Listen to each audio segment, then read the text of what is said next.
how do you manage about when it's very hot conditions? Because of the battery? There is some driving techniques that I cannot talk too much about, but there is. But nice try getting the secrets. There is some stuff that Top record. The charger, and within 2 minutes the charger was already back to its full power again. So simple as that. So it's quite funny. Here in Brazil we call it gambiarra. E aí, pessoal da Entre Fórmulas, estamos aqui na Fórmula E em São Paulo, que dessa vez está abrindo a 11ª temporada da Fórmula E. Agora o sol deu uma leve trégua aqui que as nuvens estão passando, a gente está na sexta-feira, né, dia de treino livre 1, amanhã tem duração na pista com a classificação, com a corrida. Hoje a gente já teve entrevista com os pilotos, aconteceu bastante coisa bacana e o clima aqui tá bem animado. O pessoal tá otimista para a nova temporada, a gente sabe que teve mudanças nesse carro do Gen 3, né, o Gen 3 aí que tem tração nas 4 rodas, um carro um pouco mais veloz que a gente está acostumado a ver no Gen 3. Então agora aguardar toda a ação que vai acontecer aqui no Sambódromo do Anhembi, vocês vão acompanhar tudo aqui no Entre Fórmulas.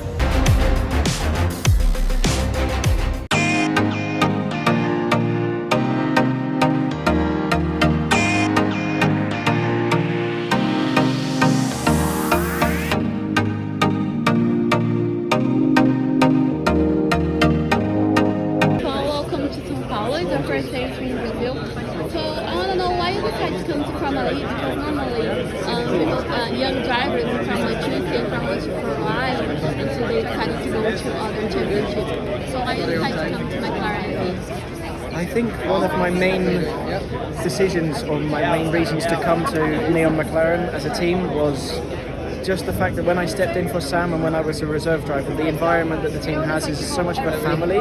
It's so much more connected than what I felt before in any other team. So that was obviously my main reason. Formula E as a championship, I feel, is very equal and very fair. And you see the pack racing is something very different than what you see in other championships. So it was, I think, a good decision.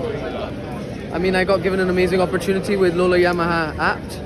I took it with both hands. I think there's a lot more talented drivers in the world than racing seats right now, so you need to take the opportunities you can. And Formula E is its own world championship, amazing teams, manufacturers, drivers, similar to F1. So it's not a step down from F1, it's not a step down from F2, it's just its own category. And I'm looking forward to just doing the best job I can with the team, full focus on Formula E, and yeah, we'll see what we can do this season and into the future. There are no expectations. I mean, it's a new team, new manufacturer, so we don't know where we are on the grid.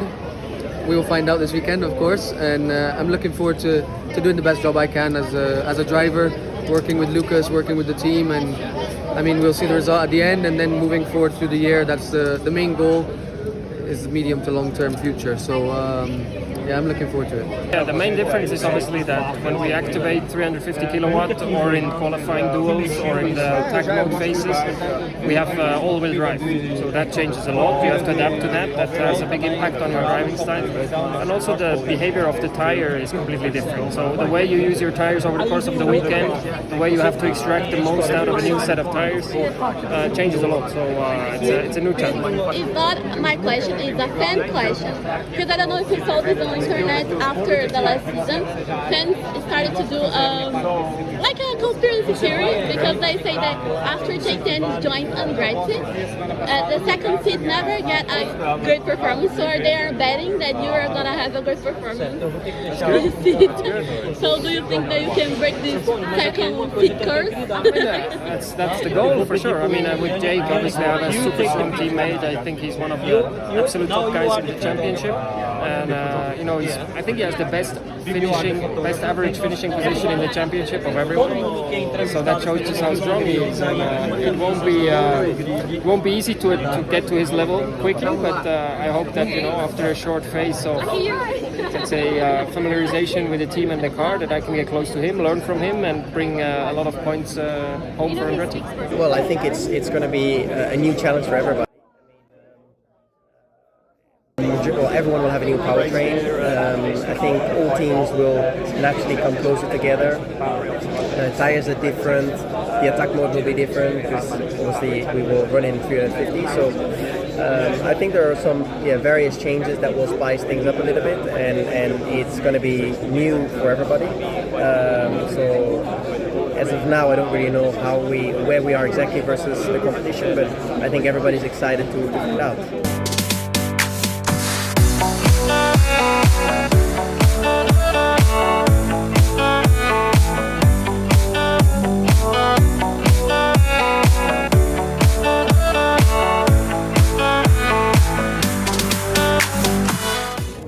Changed, obviously I'd had 2 difficult seasons. I stopped halfway through the year with Mahindra. It wasn't a nice situation, to be honest, but I was able to kind of have some time away from motorsport for the first time in 25 years. So that was nice, and the year just came back with much more motivation, ready to try and win. And yeah, I'm back in a place where I'm confident, the car's good, and I really enjoy being in this one. Oi pessoal do Entre Fórmulas, estou aqui no Sambódromo do Anhembi, é sábado, dia da corrida da Fórmula E. E eu tô aqui com uma das fãs da Fórmula E aqui, a Kate. Dê um oi pra galera. Oi gente! Quanto tempo você acompanha a Fórmula E já? Na verdade eu comecei esse ano. Não, sim, mas aí o que te atraiu na categoria? Eu comecei sendo aquela famosa, queria tanto uma corrida, mas a Fórmula 1 tá de férias. Aí eu e umas amigas, a gente viu que a Fórmula E ia começar no México acompanhar. E desde, tipo assim, no primeiro treino, na primeira corrida, primeira classificação, a gente não entendeu nada do que estava acontecendo. Mas a gente se empolgou muito e a gente não perdeu mais nenhuma corrida. Eu quero te perguntar, você estava aqui em março também? Não tive. Não, e então você vai ter agora, que eu vi que você conseguiu aí a pulseira para acessar e ter acesso aos autógrafos para ver os pilotos e tudo mais. E aí, como é que tá o coração aí? Ai, eu tô muito nervosa. Quem que você mais quer ver, assim, dos pilotos? Você mais quer falar, trocar uma ideia ali? Com certeza os pilotos da McLaren e o Pascal. Sam Bird é o pai de todos nós, tá? A gente brinca que o Sam Bird é o Sebastian Vettel da Fórmula 1. Ele é. Mas o pessoal é mega querido, você vai gostar muito, aproveita muito, que é 20 minutos. E aí você aproveita tudo ali. E a torcida hoje, eu sei que é óbvia, mas vou perguntar. Quem que você escolhe aí pra ganhar essa corrida da dupla aí da McLaren? O Senna ou o Bernard? Meu sonho é ter os dois no pódio. Eu queria muito que o Bird ganhasse de novo, mas a primeira corrida, o Taylor ganhando no Brasil também ia ser maravilhoso. Ia ser épico, né? Estou aqui com a Denise. Quem acompanha ali a bolha do Twitter do automobilismo, tem sente a Fórmula 1, sabe que essa aqui é a mega fã da McLaren, entendeu? E, claro, ela apoia o time dela em todas as categorias, inclusive aqui na Fórmula E. Então, Denise, eu sei que não é a primeira vez que você vem, né, aqui pro evento da Fórmula E. Então, primeiro, o que você mais curte fazer aqui no evento, além de assistir as corridas? Eu gosto muito de ver as ativações. Esse negócio da sessão de autógrafos pra mim é maravilhoso, coisa que não tem na Fórmula 1 e não tem na Fórmula 1 e não tem em outras categorias. Então eu gosto muito dessa parte.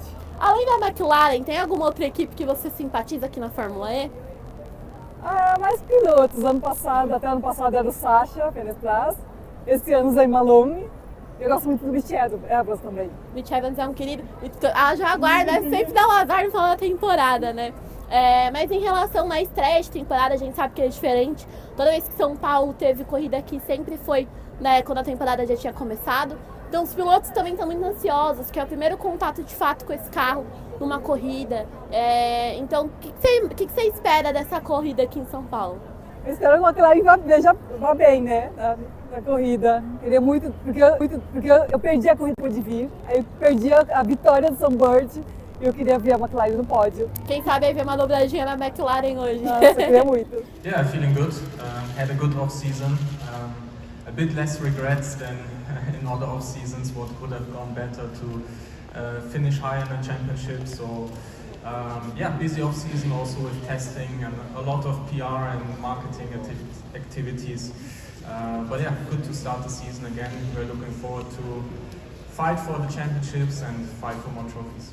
You were on pole position here last year. How important is qualifying at this track here in São Paulo?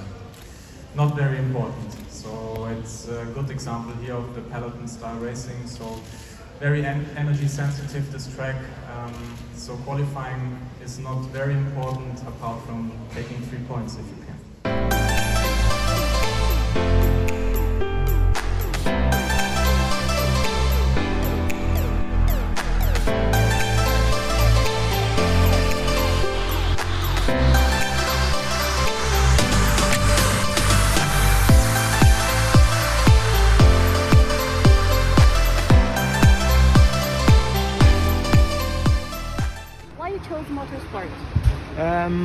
Well, I love engineering, and I like the optimization side of things and taking things to the limit. And I think it joins competition with engineering very well. So I think it suits very well both things that I love, and that's why I chose it. Yeah, so I did the European Le Mans series. And then I started here in Fórmula E a couple of years ago now. So I did school kind of specialized or well known for engineering, automobile engineering, and then I did internship in F2, Formula 2 in ART Grand Prix.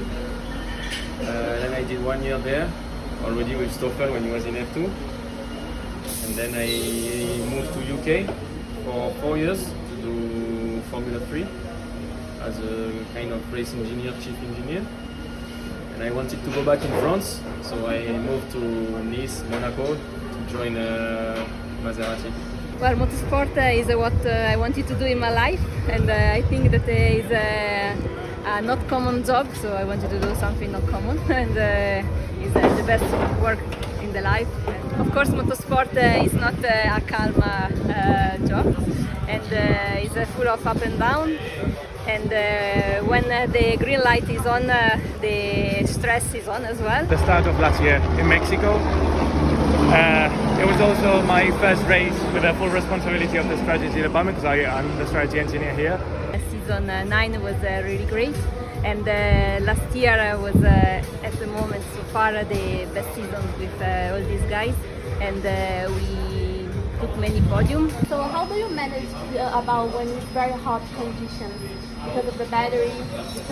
There is some driving techniques that I cannot talk too much about, but there is. But nice try getting the secrets. There is some stuff that Top record. The charger, and within 2 minutes the charger was already back to its full power again. So simple as that. So it's quite funny. Here in Brazil we call it gambiarra. Aqui nós temos como se fosse um mapa, e aqui estão todas as informações de velocidade, de tempo, de tudo que você possa imaginar que o piloto possa ver, está nesse painel, que também você pode repassar para a equipe o que está acontecendo. Aqui nós temos o full cielo, aqui nós temos o attack mode, o pitch, o rádio, e aqui são algumas coisas que os engenheiros falam para os pilotos para fazer durante a corrida. Pode ser de motor, pode ser de freio, pode ser de várias coisas. Aqui nós temos o upshift e o downshift. Né? Alguns pilotos escolhem, aqui nesse piloto está o downshift, que é a diminuição, né? Diminui a marcha, e aqui a gente aumenta, né? Na verdade eles fazem aqui em cima. E aqui são outros tipos de comandos, né, dentro da Fórmula E. Se você ficou curioso para saber um pouco mais sobre os bastidores da Fórmula E, fique de olho nas redes sociais Entre Fórmulas, porque mais detalhes dessas entrevistas vão sair por lá e talvez algumas coisas venham aqui pro YouTube. Então fica de olho em todas as redes Entre Fórmulas para não perder nada. Ana, conta um pouquinho, como é que você conheceu a categoria?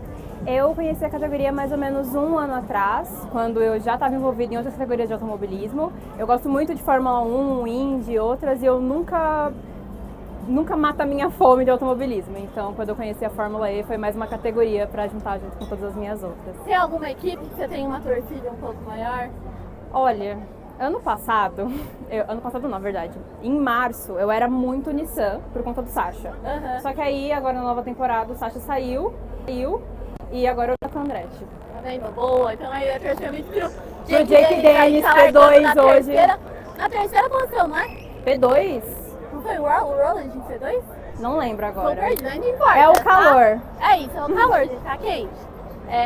E quais são os seus pilotos favoritos da categoria? Independente de equipe, assim. A Fórmula E é uma categoria muito diversa e que todos os pilotos eles são super gentis. É a segunda vez que eu venho e todos eles são super receptivos.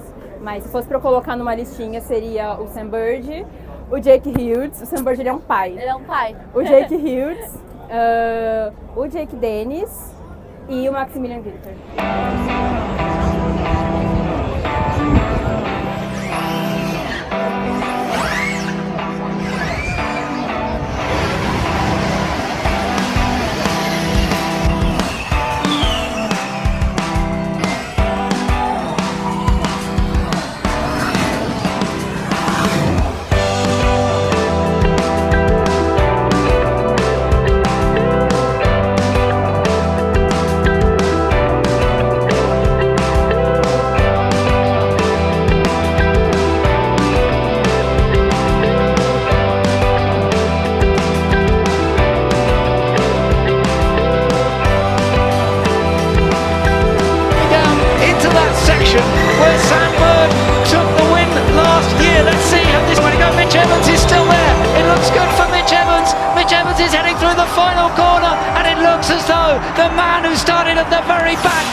Paulo!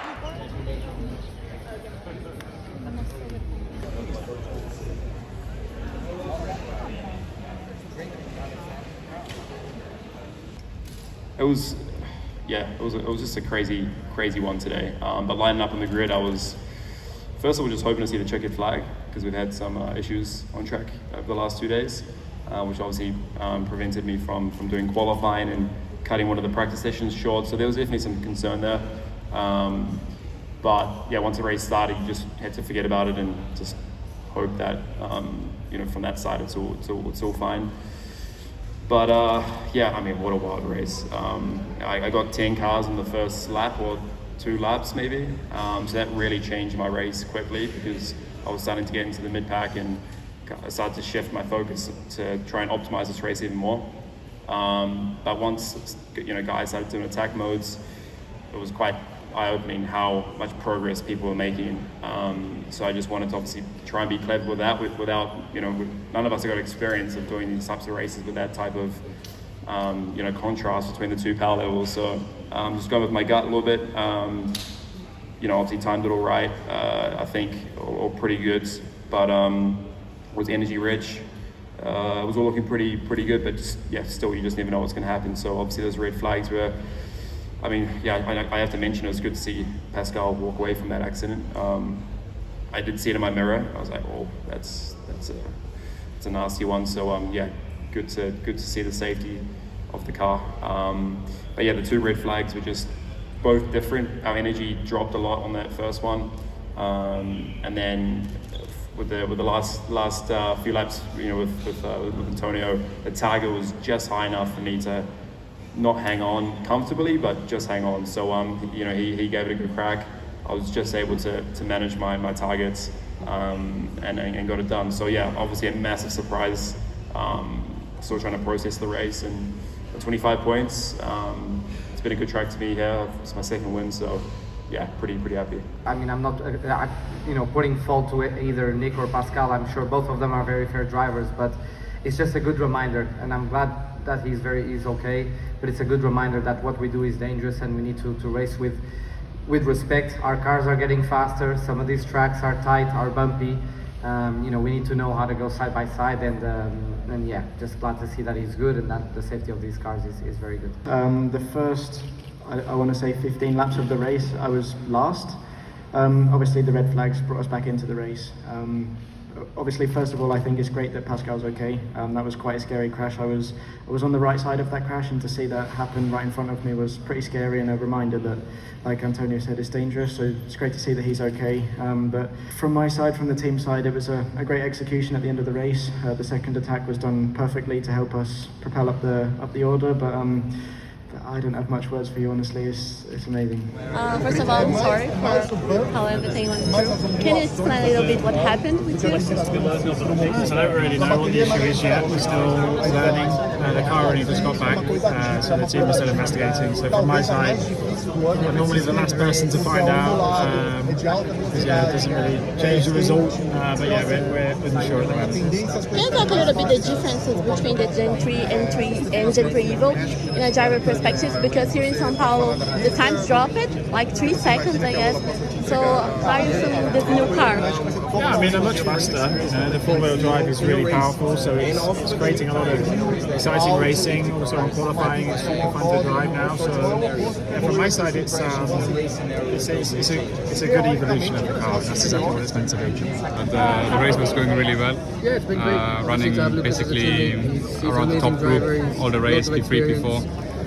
So just learning from him, of course. And yeah, we put ourselves in a really good position 5 laps ago. And we're looking for a strong race, but yeah, then there was a incident in turn 5 with Nick and with Pascal, I think, and yeah, I was next to Nick at this point and was the victim of that. So yeah, that's why I got taken out of the race, and yeah, that's why we didn't finish with the points. So it's a new team for you. So how has it been for you in the new environment? It's great. I really feel comfortable in my new team. I enjoy a lot.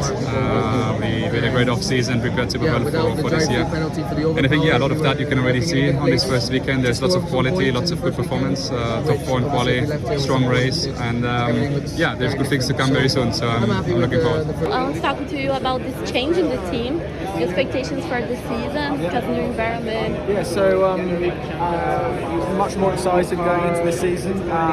There's been a lot going on in the last few months. We're very happy to be re-signed and be with a team that theoretically should be quite strong. I think there's going to be a lot for us to adapt to. It's all very different to what we've been used to for the last 2 or 3 years, and also me as a driver, it's very different to what I'm used to. But I'm sure if we get things right, we can be quite a competitive team, and hopefully a couple of podiums. We'll see. A lot of people are talking about how much you evolve as a driver and as a person, and I can see through the championships how much you grow. So, do you think that this happened because, I don't know, age or become a nature? I think once you get out of the cycle or the trap of constantly thinking about Formula One when you're a kid growing up, when you go racing, it's I don't know, it's very all or nothing. You can make yourself quite frustrated with that mentality. When you're a professional driver for a few years, you start to realise the job is a bit different. So you just sort of, I don't know, your mindset changes. Yeah, so I think that's it. I think it's a bit age, I think this hard time it's hard for a driver because of course you want to be on top, you want to be being fighting. a professional driver and trying to aim for F1 is a very different thing. So I think, the first couple of years in Formula E I was very frustrated that I didn't make Formula One, and I was still thinking about that. Yeah, but I totally understand that. Yeah, so good. But now I'm in a very good place now, and I'm very grateful for the opportunities that I still have. So yeah, and you are a fast driver. I know that if you have a good car, you can go. Thank you. Right, so thank you so much, Dan. I didn't expect to come fourth at all. I mean, this weekend, if I were to list the things that have gone wrong, it's crazy. We've had a really difficult weekend. So to come away with a third and a fourth as a team is remarkable. I was not expecting it, especially after like 10 laps of the race, when I was nearly a lap down with a puncture, a drive-through, broken front wing, battery failure in FP1, drive shaft failure FP2, EMS failures. Yeah, it's been a tough weekend, but yeah, nice to get on the board, nice to score some good points. I came from the press conference, and Bernard was saying how much you helped him. So can you talk about this bond that you formed together, because he replaced you in last season? Yeah, when I broke my hand. Yeah, yes. I mean, he's a great kid, and he's a kid. Like he's nearly half my age. Makes me feel old. He's done an amazing job since coming into the team. He's bonded extremely well with everybody. Everybody really likes him. Everybody wants to look after him. He lives for racing. He really does. And to see him up there, yeah, I think we're all proud of him. Very, very proud of him. It's difficult to get podiums in this championship. Really difficult, and he's straight away up there. And yeah, couldn't ask for more from him today. You have a lot of fans in Brazil. A lot of people love you so much. Some people had your head in I saw. It's amazing. So if you can send a message for the Brazilian fans. To all of the Brazilian fans and my Brazilian fans, thank you so much. Genuinely, your support gives me more power. It gives me a lot of energy. So thank you so much. I take all of the bracelets home that people give me. I've got a little drawer where I keep everything, so when I retire one day I'll be able to look back on these things and think, wow, I had a wonderful fan set, and things like this, they really genuinely do mean something, especially to me as a driver. I take care of these things and I keep them, so thank you so much, everybody. They love to know that you keep all the things. Thank you so much.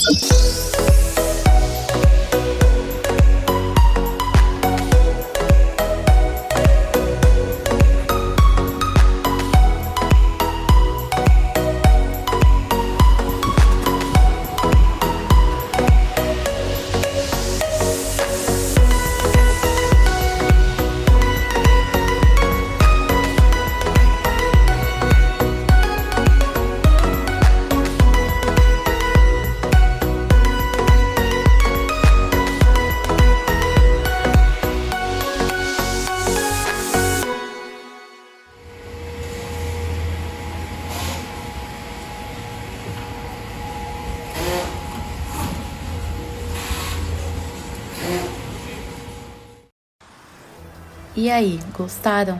Não esqueça de deixar aquela curtida, aquele comentário, compartilhe nosso conteúdo e, claro, segue o Entre Fórmulas nas redes sociais e acesse o nosso site entreformulas.com.br para ficar por dentro de tudo. Até a próxima!